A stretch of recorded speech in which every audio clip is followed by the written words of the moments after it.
30 जुलाई से 1 महीने की कावड़ यात्रा, बाबा का जो कावड़ मेला है वो प्रारंभ हो जाएगा। जो भी शिव भक्त सीहोर पहुंचते हैं पूरे महीने बाबा को जल चढ़ाकर, माँ सीवन का जल भरकर शिव जी को समर्पित करते हैं। जो लोग घर से जल लेकर आते हैं कावड़ का, वो रेलवे स्टेशन पे उतरकर कंधे पर कावड़ लेकर सीधे कुबेरेश्वर धाम पहुंचते हैं। बाबा की जो प्रदोष की कावड़ है वो 25 अगस्त को भराई।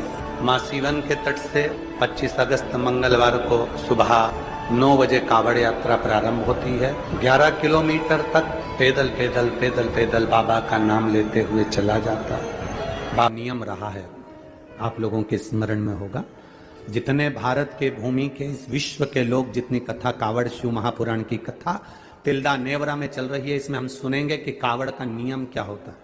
कावड़ का जल किस जगह पर रख दिया जाए लाकर थोड़ा सा, कि जीवन में कभी संपदा की कमी ना हो जिंदगी में। कावड़ का एक नियम होता है कि कावड़ को ये कंधे से ये कंधे पर रखना है तो सिर के ऊपर से कभी नहीं लिया जाता। कावड़ का एक नियम है। कावड़ को इस कंधे से इस कंधे पर लाना है तो सामने से लाया जाता है, पीछे से लाया जाता है, पर सिर पर से बार कर उसको वापिस नहीं लाते। सिर पर से बार कर।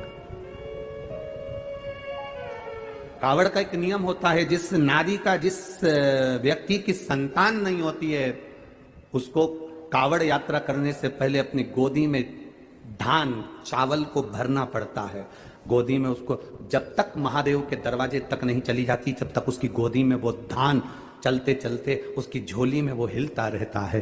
कावड़ का जल उसके कंधे पर रहता है, और जब वो कावड़, जिसकी औलाद नहीं, संतान नहीं, जब वो कावड़ का जल महादेव को चढ़ाती है तो पहले जल समर्पित करने के बाद फिर चावल के दाने बाबा के उस शिवलिंग पर समर्पित करती है कि बाबा मेरी गोदी में तू यहां तक लेकर आया है, ये गोदी खाली मत छोड़ना, मेरी गोदी भर देना, भले 25 साल हो गए।